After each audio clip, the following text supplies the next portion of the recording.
Terlebih dahulu saya berdiri di depan Bapak Ibu bukan berarti saya mampu atau sudah memahami betul apa yang saya pelajari, tapi di sini saya berdiri untuk mensosialisasikan atau men-share apa yang saya dapatkan dari pendidikan guru penggerak ini. Baik, saya Sutriana SPD, calon guru penggerak angkatan 9 Kabupaten Sopeng. Di sini saya berdiri di depan Bapak Ibu untuk mensosialisasikan tentang budaya positif, yang mana ada tadi hubungannya dengan apa yang kita bahas hari ini, yaitu tugas Bapak Ibu guru, baik sebagai guru mata pelajaran maupun sebagai wali kelas serta sebagai orang tua. Baik, budaya positif ini Bapak Ibu, untuk dari kata positif berarti sesuatu yang semuanya baik-baik. Dan budaya positif ini lahir dari nilai-nilai kebajikan.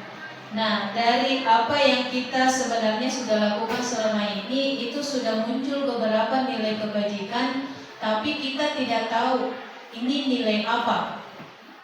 Seperti kata disiplin. Nah, ini masuk ke nilai kebajikan universal Bapak Ibu. Jadi nilai-nilai yang kita tanamkan kepada anak-anak kita, murid-murid kita di sekolah ini sebenarnya ingin atau tujuan kita agar anak-anak kita berkarakter nantinya. Dan tidak mungkin kita sebagai Bapak Ibu guru mendidik anak-anak kita mengarahkan ke karakter yang buruk, melainkan mengubah karakter buruk menjadi karakter baik. Nah, jika karakter baik ini sudah tertanam di anak-anak kita, bahkan di diri kita secara pribadi, maka akan memunculkan budaya positif. Contoh, supaya lahir sebuah budaya positif. Yang pertama, biasa kita bertegur sapa dengan siswa. Terkadang siswa menyapa kita, "Hai Bu, kabar Bu, permisi Bu." Nah, ini termasuk ke budaya positif Bapak Ibu tanpa kita sadari, dan ini baik, menimbulkan karakter baik kepada anak didik kita, di mana anak didik kita ini mengkopi atau menyalin apa yang kita tunjukkan ke mereka. Mereka mencontoh dari diri kita. Ketika kita bertegur sapa dengan orang lain, berbicara dengan orang lain dalam keadaan sopan santun, mengeluarkan kata-kata yang sopan santun, inilah yang anak-anak lihat, tiru. Makanya seorang guru itu disebut dengan kata panutan. Dan dari kata panutan ini, kita sebagai guru menuntun mereka, bukan memerintah mereka. Tapi kita menuntun dengan menjadi pemimpin agar anak-anak terkoordinir, mengalir, supaya membudayakan sesuatu yang positif. Nah, Bapak Ibu, saya mohon maaf karena saya tidak menampilkan dalam bentuk paparan terbesar di atas atau dalam bentuk LCD, tetapi saya sudah meminta teman untuk membagikan di grup. Nah, ada contoh di grup itu. Nah, mari kita perhatikan masing-masing kita berada di mana. Seperti masalah-masalah yang diucapkan tadi, baik kendala yang diucapkan oleh Ibu Sul sebagai wali kelas di 8C maupun yang disampaikan oleh Ibu Senawiyah, itu pun saya lakukan sebelumnya. Bahkan saya merasa sangat tertampar ketika saya mempelajari materi ini, di mana ada kata 5 posisi kontrol, yaitu penghukum. Nah, biasa kalau kita Bapak Ibu, kita mendapatkan anak-anak yang melanggar aturan yang sudah kita sepakati di sekolah ini, maka kita pada dasarnya meyakini bahwa dengan menghukum anak-anak, mereka akan berhenti melakukan hal itu. Ternyata dari pendidikan ini Bapak Ibu saya terima, memang anak-anak terima saat itu, tetapi berlaku hanya jangka pendek, pada saat itu saja mereka dihukum. Setelah itu akan muncul rasa marah di dalam dirinya, dan mereka akan memberontak karena kebutuhan yang mereka butuhkan tidak terpenuhi dari kita sebagai orang tua di sekolah. Nah, perlu Bapak Ibu saya sampaikan bahwa ada 5 kebutuhan yang dibutuhkan oleh anak didik kita, termasuk sebenarnya kita secara pribadi. Tapi kita berbicara dulu kepada anak didik kita. Nah, 5 kebutuhan ini yang pertama adalah kebutuhan bertahan hidup, di mana anak didik kita ini membutuhkan yang namanya kelengkapan mulai dari pakaiannya, makannya dan lain sebagainya, yang mana sebagian dari kebutuhan hidup ini dipenuhi oleh orang tuanya di rumah, dan kita juga memenuhi beberapa persen di sekolah. Yang kedua adalah anak-anak kita ini butuh yang namanya perhatian, yaitu kasih sayang dan rasa diterima. Anak-anak yang berkelakuan di luar nalar kita, itu sebenarnya mereka kurang rasa perhatian, kurang rasa diterima dan kasih sayang di rumahnya. Seperti tadi yang diungkapkan oleh Ibu bahwa Ibu Priadi, bahwa anak ini orang tuanya di rumah begini. Anggaplah contoh kecil, orang tuanya broken home, berpisah. Jadi anak-anaknya tidak tahu dia harus mengikuti siapa di dalam keluarganya itu. Makanya sebagai guru, hendaklah kita berperan mengambil perannya orang tuanya di rumah. Meskipun itu hanya beberapa persen, setidaknya mereka merasa disayangi di sekolah. Insya Allah Bapak Ibu akan berubah, dan saya juga sementara belajar akan hal itu. Yang kedua adalah anak-anak kita di usianya, apalagi kita SMP, anak-anak kita ini butuh yang namanya kesenangan. Jadi segala sesuatu yang mereka lakukan itu bersenang-senang. Jadi kita juga harus mengikuti samanya mereka, kita mengikuti apa yang mereka senangi. Dan kita mencoba mengarahkan ke pembelajaran. Jadi pembelajaran kita yang kita sampaikan, kita arahkan supaya mereka merasa senang. Dan selanjutnya adalah mereka membutuhkan yang namanya kebebasan. Kebebasan untuk berpikir, kebebasan untuk bertindak, tapi tetap kita koordinir, tetap kita kontrol. Nah, untuk kontrolnya ini ada 5. Yang pertama yaitu penghukum yang biasa kita laksanakan. Dan yang kedua, membuat rasa bersalah kepada siswa. Dan yang ketiga sebagai teman. Kemudian yang selanjutnya adalah sebagai pemantau. Dan yang terakhir adalah sebagai manajer. Apa bedanya kelima posisi kontrol ini? Yang kedua, yang pertama dan kedua tadi, yaitu penghukum dan pembuat rasa bersalah, inilah yang mematikan atau perlahan-lahan membunuh karakter baik pada siswa. Karena bersifat jangka pendek, di mana kalau kita menghukum anak-anak, mereka akan lari ketika melihat kita. Nah, itu yang saya rasakan selama ini. Ketika saya sudah muncul di sekolah, anak-anak cepat-cepat memasukkan bajunya, anak-anak cepat memakai topi supaya rambutnya tidak kelihatan. Mana lagi itu yang kalau ada dinding mereka akan bersembunyi. Dan itu yang saya rasakan selama ini. Kemudian yang kedua adalah tanpa kita sadari ternyata kita sering membuat rasa bersalah kepada anak. Meskipun kita tidak menghardik, tapi kata-kata kita sering keluar, saya tidak sama Ananda. Dari kata-kata ini anak-anak langsung merasa bersalah. Oh, saya salah ya selama ini. Kata-kata ini sering keluar, Bapak Ibu. Jadi mungkin kita harus mengevaluasi, termasuk diri saya sendiri. Ternyata kata-kata yang kita keluarkan dalam intonasi rendah, tetapi mengandung sesuatu yang bersalah kepada anak-anak, sehingga anak-anak itu akan merasa terkucilkan, merasa malu. Dan muncullah juga pengaruh negatif lain dari teman-temannya, faktor eksternal dari teman-temannya, sehingga mereka nanti akan muncul namanya bullying. Salah kamu, kenapa kamu dikasih nangis ibu, kenapa kamu kasih keluar. Itu yang selama ini kita lakukan tanpa kita sadari, Bapak Ibu. Kemudian sebagai teman sebenarnya bagus, positif. Tetapi anak-anak kita akan bergantung sama kita. masuk di dalam kelasnya, maka mereka akan bagaimana ya caranya saya bekerja sama. Semisal antara Ibu Suri yang masuk di kelas saya, kemarin Ibu Sutriana tidak bilang begini, kok Ibu Suri bilang begini lagi. Jadi dia akan muncul rasa ketergantungan kepada satu guru. Jadi kita juga harus pandai-pandai di sini bagaimana cara kita bekerja sama atau mengontrol budaya anak-anak dengan posisi kontrol berteman. Dan yang paling banyak dilakukan dan sesuai dengan kurikulum yang saat ini berlangsung atau yang sudah ada perubahan saat ini mulai dari K13 menuju ke kurikulum merdeka, yaitu pemantau dan manajerial. Apa bedanya pemantau dan manajerial? Di mana pemantau di sini itu sudah ada kesepakatan antara kita dengan siswa, baik itu kesepakatan di mata pelajaran kita atau kesepakatan di dalam kelas kita sebagai wali kelas, dan kesepakatan sekolah termasuk kedisiplinannya. Nah, kalau pemantau artinya kita sisa mengkoordinir dilaksanakan atau tidak dilaksanakan.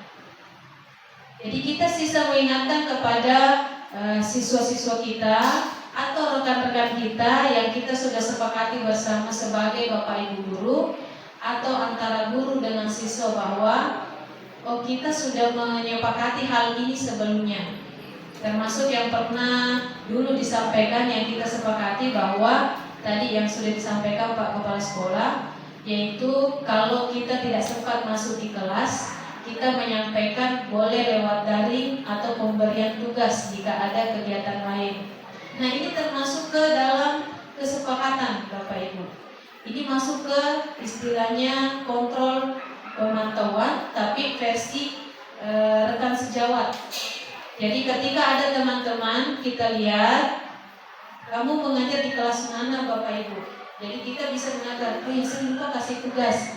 Nah, ini masuk ke pemantauan Bapak Ibu. Dan yang terakhir adalah manajerial. Nah, di manajerial ini lebih banyak kita berperan sebagai orang tua.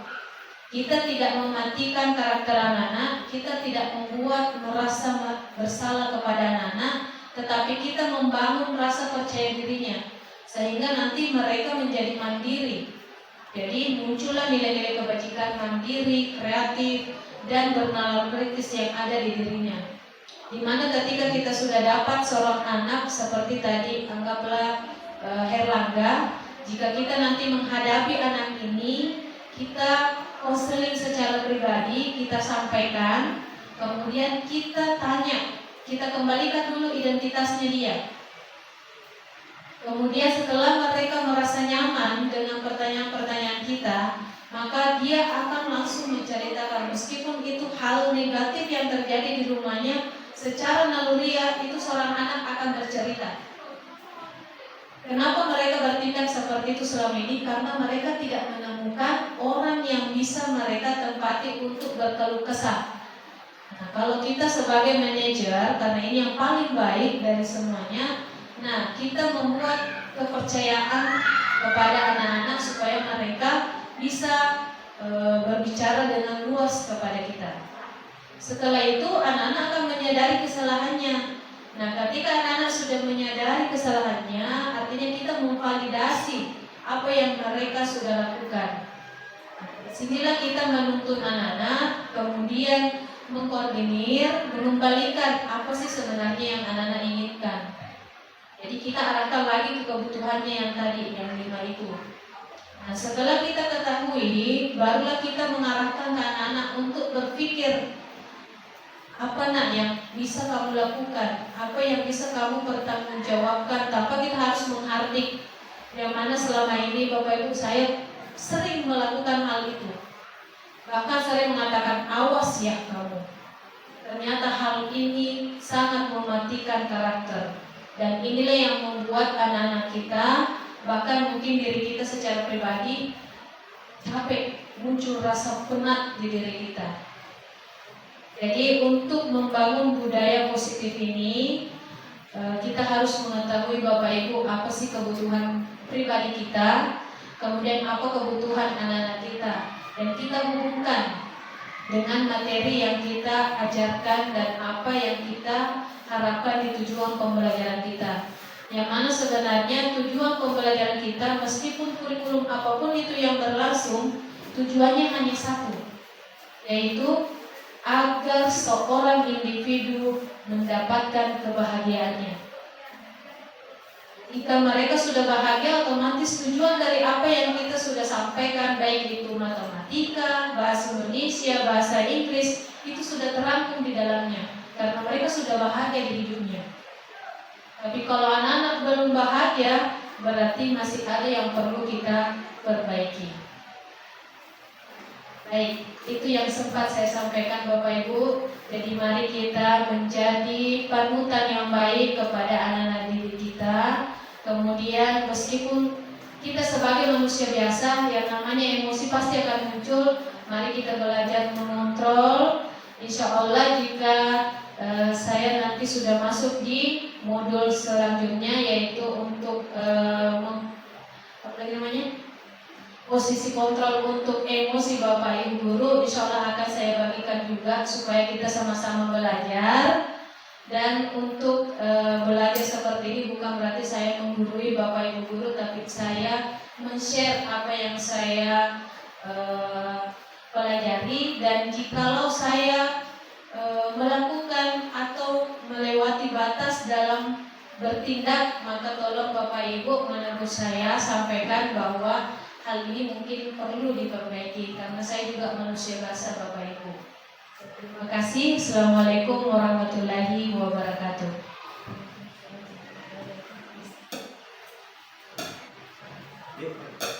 Ya, demikian pemaparan bagaimana menciptakan budaya positif di sekolah. Dan untuk kesempatan selanjutnya, saya mungkin bisa memberikan kesempatan kepada Bapak Ibu untuk memberikan pertanyaan. Ya, ada yang ingin bertanya, Bapak Ibu? Jadi yang disampaikan tadi, bagaimana posisi kontrol yang harus dilakukan, bagaimana kebutuhan anak-anak seperti apa. Ya, ini adalah pengalaman bagi kita semua, hal baru yang saya dapat, mungkin bersama dengan Ibu Sutrana, hal baru. Selama ini kita tidak pernah mengetahui apa sih yang dibutuhkan anak-anak. Yang selama ini selalu saya pikirkan adalah apa yang harus dia harus mengikuti apa yang saya inginkan, tanpa saya harus memperhatikan apa yang mereka butuhkan. Dan saya kira ini adalah kesempatan bagi kita untuk bertanya jawab terkait dengan apa yang permasalahan yang dihadapi anak-anak. Mungkin kita bersyukur karena ada lagi hal baru yang mungkin kita bisa dapat. Jadi kalau tidak ada, mungkin kesempatan bertanya jawab bisa melalui grup. Mungkin nanti kalau ada permasalahan yang kita hadapi, bukan kita mau menggurui, tapi kita berbagi bagaimana caranya mengatasi anak-anak yang bermasalah. Termasuk tadi yang kita dapatkan, ada siswa di kelas 8B, ada siswa yang dihadapi usul. Ya, bagaimana menghadapi masalah ini, salah satunya yang harus dilakukan seperti tadi yang disampaikan oleh Ibu Sutrana. Dan masih ada langkah strategi selanjutnya adalah namanya segitiga restitusi. Nah, mungkin bisa disampaikan seperti apa untuk segitiga restitusi. Baik, saya sampaikan kembali bahwa untuk restitusi, dari kata restitusi itu sendiri artinya mengembalikan kepercayaan atau keyakinan kepada anak didik kita, termasuk anak-anak yang selama ini kayak keluar dari apa yang sudah kita sepakati bersama, dalam artian seperti istilah kita membandel. Artinya anak-anak ini sebenarnya melampaui, karena hanya satu yang tidak kita penuhi di diri anak-anak ini, yaitu kebahagiaannya. Ya, artinya permainannya, karena anak-anak itu segala sesuatunya itu bermain. Makanya kemarin saya sudah sampaikan di kegiatan pembelajaran ini dalam tugas kelompok saya kemarin. Saya mengajukan metode belajar bermain sambil belajar, yang mana selama ini terbalik, yaitu belajar sambil bermain. Nah, kalau belajar sambil bermain itu berada dari TK, SD ke SMP. Jadi di mana dalam pembelajaran ini kita ambil kata bermain. Jadi apa-apa yang kita lakukan, usahakan di situ ada bermain. Nah, yang sekarang ini yang terjadi di anak-anak, bermainnya itu melalui media sosial. Baik itu gamenya maupun apapun yang mau diupload itu pasti media sosial. Nah, ini tuntutan sekaligus tantangan bagi Bapak Ibu guru. Kita harus cerdas-cerdas berteknologi. Dan untuk restitusi budaya positif ini ada 3 Bapak Ibu. Yang pertama adalah kita harus menstabilkan identitas anak. Karena anak itu sebenarnya butuh yang namanya identitas, kestabilan identitas. Jadi kita tidak harus menghardikan anak bahwa kamu seperti ini karena bapakmu dulu memang orangnya nakal. Kamu seperti ini karena ini dan itu. Jadi kita kembalikan dulu ke anak-anak dengan cara kita berbicara sopan. Nah, semua orang pernah melakukan kesalahan, termasuk saya. Jadi kita kembalikan dulu ke diri kita sehingga anak-anak, oh ternyata Bapak Ibu guru juga pernah berbuat salah. Kemudian kita lanjutkan, tapi saya memperbaikinya. Jadi anak-anak akan berpikir, berarti saya harus perbaiki dong. Jadi kita stabilkan dulu identitas mereka. Kita kembalikan dulu, kita angkat dulu. Jangan langsung dijatuhkan mentah-mentah, sehingga kalau mereka sudah jatuh pasti akan memberontak. Itu yang saya dapatkan kemarin di pendidikan guru penggerak. Setelah mereka stabil, mereka sudah tenang dan tidak emosi lagi, tidak menjawab, belum kita kasih pertanyaan sudah 1000 kata-kata yang mereka keluarkan. Kita validasi lagi kesalahannya apa. Kenapa nak tadi dipanggil Bu, lompat tak Bu, ini Bu. Jadi mereka akan tahu salahnya di mana. Jadi mereka akan tanya, memang salah ya Bu kalau saya melakukan itu. Jadi kita kembalikan lagi, menurut Ananda salah apa tidak? Kalau berdasarkan keyakinan yang sudah kita sepakati, itu masuk ke mana? Kedisiplinan kah? Bertanggung jawab kah? Jujur? Atau bagaimana? Jadi anak-anak pasti akan berpikir, oh saya, kesalahan saya di sini, tidak disiplin. Oh saya tidak bertanggung jawab. Kemudian kita akan bertanya lagi, menanyakan tadi keyakinan itu untuk memperbaiki dirinya, memperbaiki masalahnya. Kalau mereka sudah menemukan keyakinannya, lanjut mereka akan memperbaikinya itu. Semisal sudah dapat nak kesalahannya berada di posisi mana? Iya Bu, saya tidak bertanggung jawab. Nah, kalau untuk mengembalikan rasa tanggung jawab itu, Ananda harus bagaimana? Jadi anak-anak akan berpikir, nah disinilah tugasnya atau tujuannya dari kurikulum Merdeka, yaitu profil pelajar Pancasila di bagian bernalar kritis dan kreatif. Jadi anak-anak kita pasti akan berpikir, oh saya harus seperti ini Bu, saya harus pergi meminta maaf secara individu kepada ibu atau bapak ini. Jadi anak-anak akan tahu bahwa saya harus bertanggung jawab, saya harus melakukan, saya harus memperbaiki masalah yang saya buat. Jadi ketiga inilah yang perlu kita pelajari bersama Bapak Ibu, yaitu restitusi budaya positif, di mana kita harus menstabilkan dulu identitas anak-anak kita jika kita menemui mereka melakukan kesalahan. Kemudian kita validasi kesalahannya apa. Kemudian kita tanyakan keyakinannya. Dan setelah kita ketahui keyakinannya, barulah kita meminta mereka berpikir apa yang harus mereka lakukan. Dan kita hubungkan dengan nilai-nilai kebajikan universal, yang mana yang harus kita atau yang kita sampaikan atau didikan selama ini kepada anak-anak kita. Baik, itu dapat saya sampaikan Bapak Ibu. Terima kasih Ibu Sutriana. Jadi sudah menyampaikan lagi tentang segitiga restitusi Ini adalah salah satu membentuk budaya positif. Segitiga restitusi ini akan berjalan efektif dan bisa kita lakukan jika ada kesepakatan yang pernah dibuat di dalam kelas, di lingkungan belajar. Kesepakatan kelas yang dibuat inilah nanti berujungnya menjadi sebuah keyakinan kelas. Jadi dari keyakinan kelas inilah anak-anak bisa menemukan apa yang saya langgar, di mana saya melanggar, kemudian apa yang harus dilakukan supaya hal ini bisa menjadi lebih baik. Nah, kalau saya katakan, marilah kita memulai sesuai apa yang kita ketahui, ya, sambil kita juga terus membuka diri untuk terus belajar. Ya. Jadi mohon maaf Bapak Ibu, sebenarnya masih banyak hal untuk menciptakan budaya positif, kemudian menyampaikan bagaimana mengatasi anak-anak seperti itu tadi, masih banyak sebenarnya.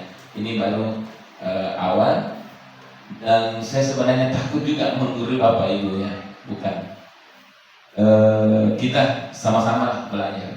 Bu Sutriana, ya, penyampaian pemaparan sosialisasi terkait dengan budaya positif. Mudah-mudahan apa yang disampaikan ada menambah pengetahuan baru bagi kita dan kita bisa saling berbagi hal-hal yang bersifat positif. Saya kira cukup. Terima kasih Linda. Ya.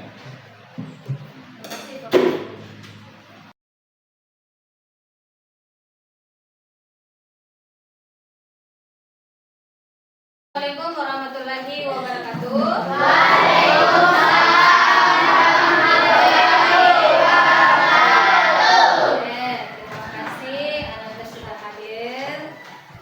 Meskipun baru saja selesai belajar olahraga, semangat pagi dulu.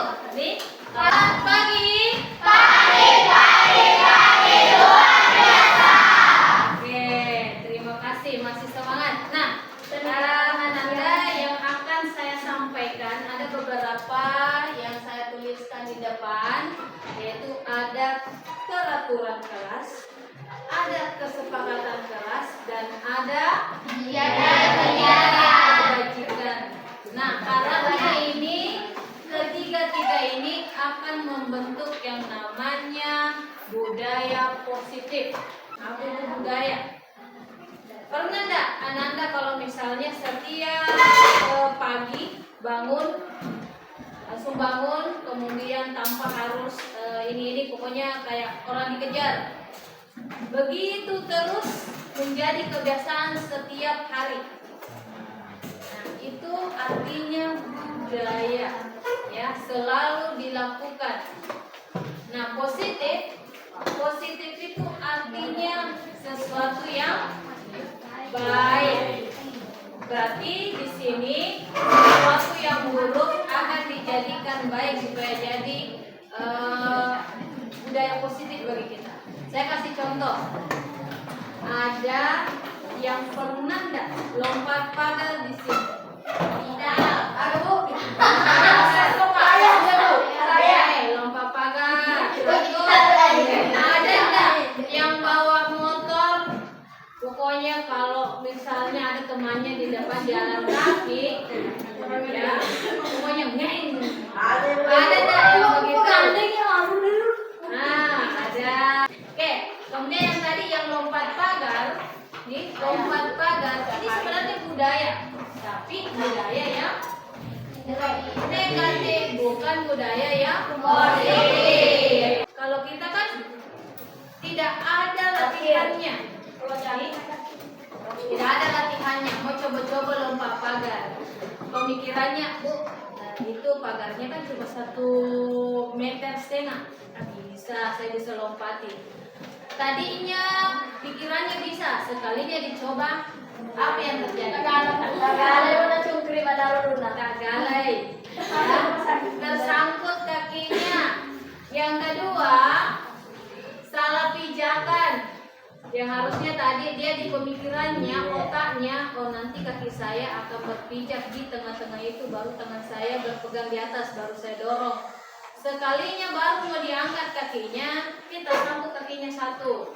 Yang kedua, tenaganya loyo, tenaganya tidak mampu. Jadilah nanti sebuah kecelakaan dari budaya yang negatif, dari perilaku-perilaku yang negatif. Nah, itu contoh yang akan kita ubah. Jadi, dalam kelas ini kita kan ada berapa orang di sini? Ada berapa orang? 26, 25. Ada 25. Jadi setiap nanti siswa silakan keluarkan peraturan apa, ya. Ada lagi yang mengatakan apa sih itu peraturan? Peraturan dibuat untuk Tidak dilanggar. Ada yang mengatakan peraturan dibuat untuk dilanggar karena kebiasaan mendengarkan. Katanya kalau ada peraturan berarti mau dilanggar. Peraturan itu ada untuk Tidak dipatuhi. bukan juga dipatuhi. Karena kita tidak boleh patuh di situ. Untuk apa? Dijauhkan juga ditaati karena kita bukan yang memberikan Dihargai. tidak dilanggar. Kenapa kalau misalnya dilanggar? Ada sanksi. Ada sanksi. Masih maukah Ananda menerima sanksi? Tidak. Oke, peraturan itu dibuat untuk kedisiplinan. Jadi bukan untuk mengatakan bahwa tidak diikutilah, dilanggarlah, tapi untuk mendisiplinkan diri kita, ya. Karena kalau kita sudah disiplin diri, otomatis lingkungan kita juga ikut disiplin. Kayak yang tadi bangun pagi, nah yang biasanya buru-buru seperti cicak kalau kita lihat langsung lari. Nah sekarang sudah disiplin waktunya, sudah teratur. Oh 5:30 saya turun mandi, 5 menit mandi, oke. Setelah itu baru pakai baju. Itu yang namanya disiplin. Itu aturan untuk diri kita. Ya.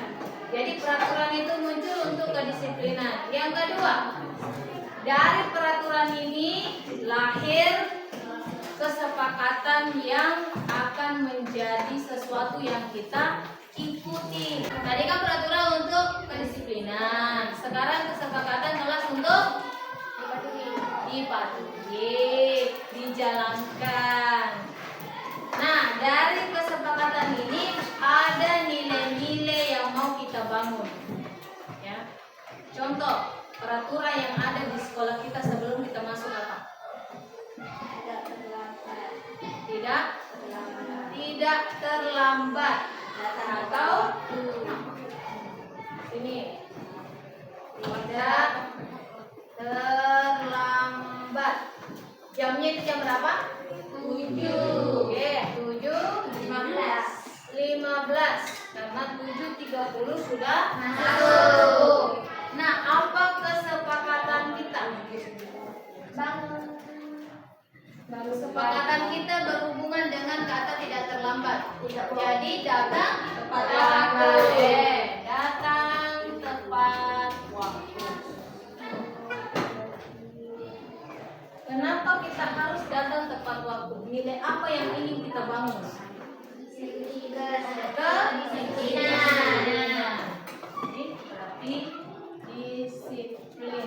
Ini yang mau kita naikkan di diri kita, ya. Karena sebenarnya kita bisa, kita pintar, kita cerdas. Cuma ini yang ketiga-tiganya ini turun gara-gara nilai yang ada di diri kita ini tidak dikembangkan atau tidak ditinggikan lagi posisinya. Yang mana kemarin kita bangun jam 7, sekarang mundur-mundur lagi 6:30. Yang sekarang lagi sudah kelas 8, lebih banyak lagi urusannya di kesehariannya. Mau curhat-curhatan, mau gosip, mau main sama temannya dan lain sebagainya. Bangun lagi jam 5, ambil sholat. Jam 6 lewat 10 menit lah sudah berangkat. Jadi sampai di sekolah ketika kegiatan tadi ini sebelum pembelajaran bisa kita jalankan. Karena itu juga termasuk kebutuhan sosial, ya. Kebutuhannya Ananda yaitu kebutuhan untuk bahagia. Oke? Karena kalau orang tidak bahagia tidak enak juga hidupnya dan tidak masuk juga pembelajaran, ya. Nah, untuk hari ini setiap siswa atau setiap kelompok berapa kelompoknya? 1, 2,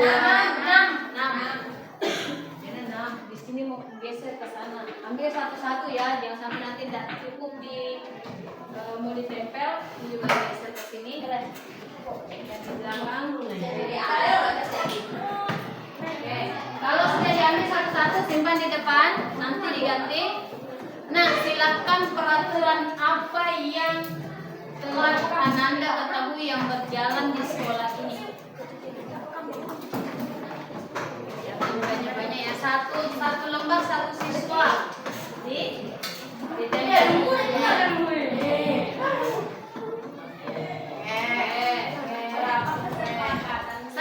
Satu lembar satu yang ditulis.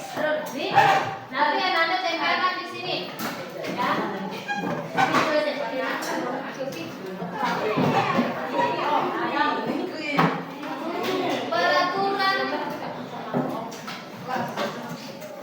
Peraturan sekolah, ya. Peraturan sekolah. Nah, yang kalian ketahui, peraturan sekolah yang kalian ketahui. Nanti dari peraturan sekolah ini akan kita perbaiki jadi kesepakatan di kelas kita, ya.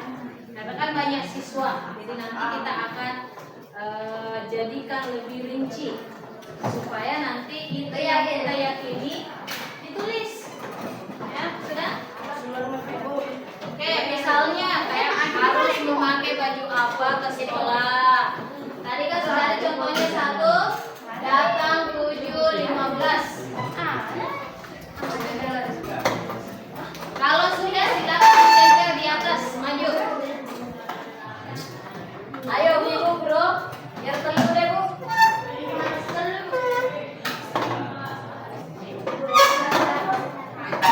Mana lagi?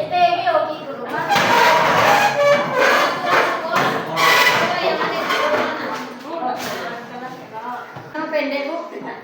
Bisa. Udah nih kan?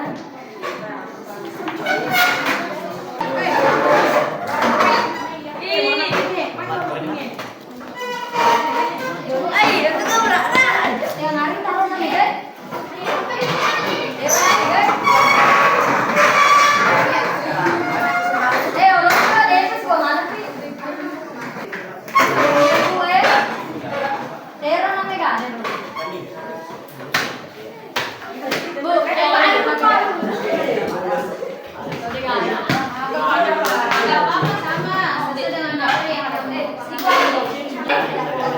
Tidak bolos ya di pelajaran berenang. Ini peraturan sekolah dulu ya yang kita ketahui. Nanti akan kita belajar semua. Sudah ditempel semua? Sudah. Baik. Oke, peraturan sekolah yang pertama tidak membuang sampah sembarangan. Ada ini? Ada. Memakai atribut lengkap saat upacara. Ada. Berpakaian lengkap pada hari Senin. Ada. Datang tepat waktu. Ada. Memakai sepatu tiap hari. Ada. Tidak bolos saat belajar di kelas. Ada. Menggunakan seragam lengkap sama tadi. Tidak bolos saat pembelajaran berlangsung. Tidak keluar sekolah tanpa izin yang jelas. Menjaga nama baik sekolah. Ada. Membuang sampah. Tidak main HP saat jam pembelajaran. Tidak bolos membuang sampah pada tempatnya. Parkir motor di dalam sekolah. Makan di kantin sekolah, bukan di kelas. Oke, kita kelompok memakai atribut lengkap. Ini termasuk juga menjaga kelestarian. Mana lagi tadi? Sampah pada tempatnya. Memakai seragam. Tidak bolos memakai seragam juga. Tidak bolos. Ini menjaga nama baik sekolah. Membuang sampah pada tempatnya. Memakai seragam. Tidak bolos. Ini juga termasuk memakai sepatu. Tidak bolos. Ini juga masuk di sini. Tidak bolos. Memakai handphone. Memakai headset. Tidak bolos. Tidak main HP saat pembelajaran. masing-masing. Menjaga baik sekolah. Oke, jadi ada ada 6 ya. 1, 2, 3, 4, 5, 6. Ada 7. Nah, semua tindakan yang ada di atas ini, peraturan yang ada di sekolah kita adalah untuk menjaga nama baik sekolah. Itu yang kita yakini. Nah, dari peraturan yang ada di sini, nah sekarang kita akan membuat kesepakatan kelas kita. Nah, pilihlah apa yang ingin kalian sepakati dalam kelas ini yang menunjukkan nanti nilai-nilai yang universal, nilai-nilai yang bagus yang kita yakini. Ada nilai misalnya bertanggung jawab, misalnya kalau mau mengambil punya orang itu kita harus bagaimana, ya? Datang ke sekolah atau tidak datang ke sekolah, kita harus isinya kemana? Oke, nah silakan ambil warna yang Ananda suka, tulis namanya. Oke, silakan ambil sticky note-nya. Oke, ambil sticky note-nya.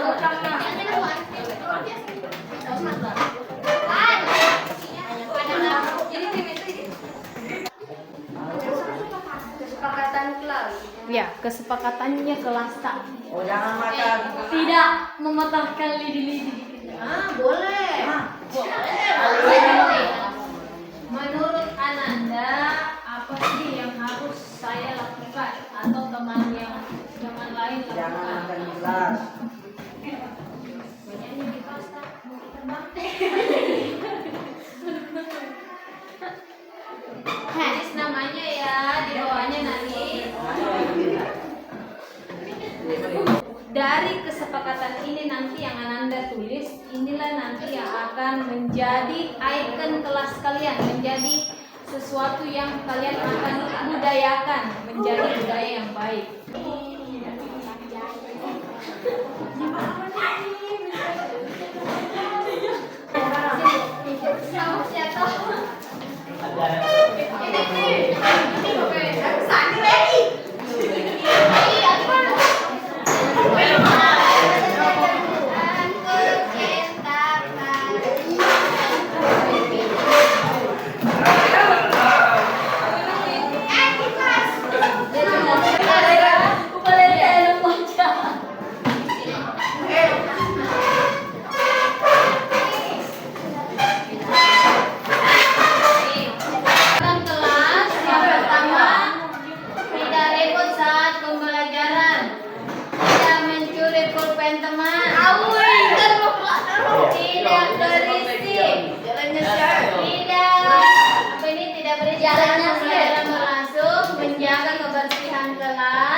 Menjaga kebersihan ruangan kelas, ini sama. Beradab saat meminjam barang, ya beradab saat meminjam barang. Menjaga kelas, tidak berulang kali keluar saat pembelajaran.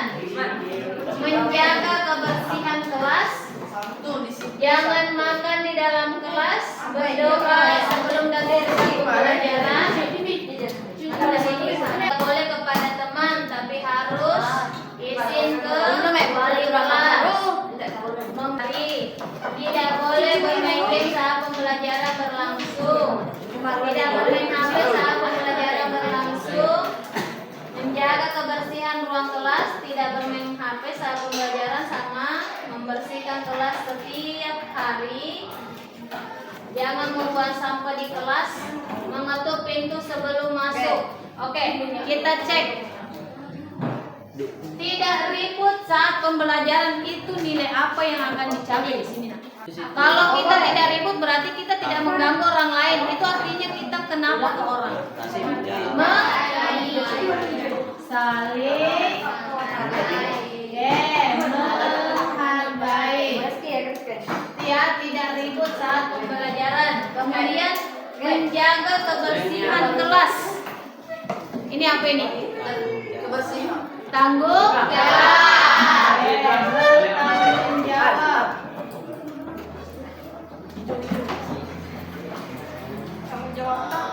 Kemudian tidak pembelajaran. Masuk ke sini ya, saling menghormati, saling menghargai. Masuk kemana tidak bermain game? Saling menghargai atau saling menghormati. Mengetuk pintu sebelum masuk kelas. Saling menghormati, saling menghormati. Saling menghormati, saling menghargai. Tidak mencuri pulpen teman. Oh, itu lupa dulu. Apa di sini? Saling menghargai, saling menghormati, saling bertanggung jawab. Saling menghormati. Oh ya, itu Bu. Oke, bermain atau yel sebelum pembelajaran lebih baiknya lagi yel-yel, Upin dan Dipin boleh. Ya. Berarti ada kebahagiaan di situ. Nah, bersama-sama menghias ruang kelas. Bersama-sama menghias ruang kelas itu apa? Keindahan. Hah? Bersamaan. Bola. Goyang. Nah, masih ada yang hilang dan tidak ada yang ditulis oleh Ananda. Dari semua yang ada di sini, apa sih yang harus kita utamakan?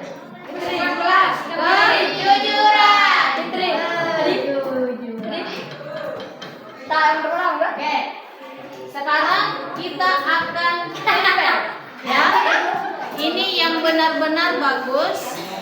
Kesepakatan kelas yang ada tadi sudah kita evaluasi, sudah kita koreksi. Kata-katanya diperbaiki atau kalimatnya diperbaiki. Ditulis yang cantik, jangan pakai coret-coretan. Ditulis yang cantik, tulis memang namanya di bawah yang cantik-cantik juga, serta karakter-karakter yang Ananda suka. Dan yang menjadi nanti kesepakatan kelas kita yang akan kita tempel. Nih, pilih salah satu dari nilai kebajikan yang akan Ananda bangun di kelas ini. Oke, silakan ditulis.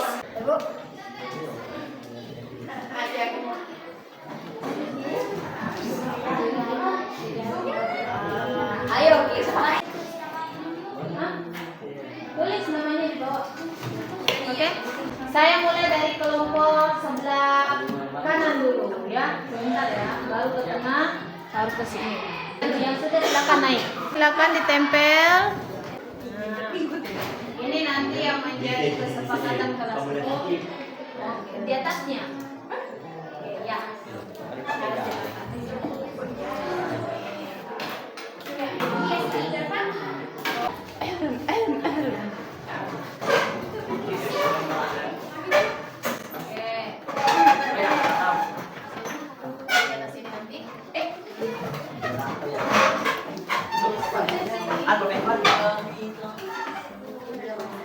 Allah, mereka yang kurang.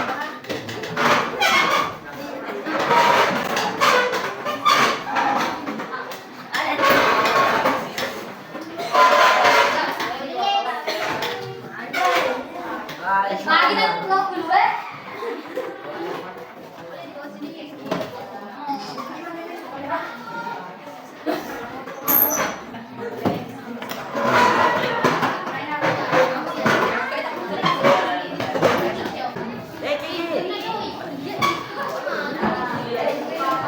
Udah iya nih sekarang. Aku yang mana?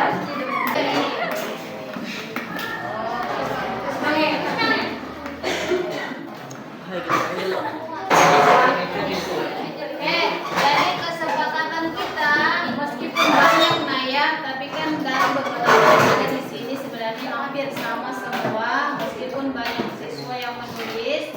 Tapi kenapa saya kasih tulis semua agar teman-temannya nanti bisa melihat, oh teman saya maunya ini, ya. Mulai dari meminta saat ingin keluar kelas, beradab saat meminjam barang teman, menjaga kebersihan kelas, mendengarkan guru saat menjelaskan materi, datang ke sekolah tepat waktu, tidak berkelahi. Nah, jangan berkelahi karena kita tadi sudah mau mengambil ini. Saling menghormati. Kejujuran, Nas. Bagi yang sering berbohong teman-teman, jujurlah. Ini nanti kamu dihantui sama Ance kalau tidak. Oke, saling menghormati.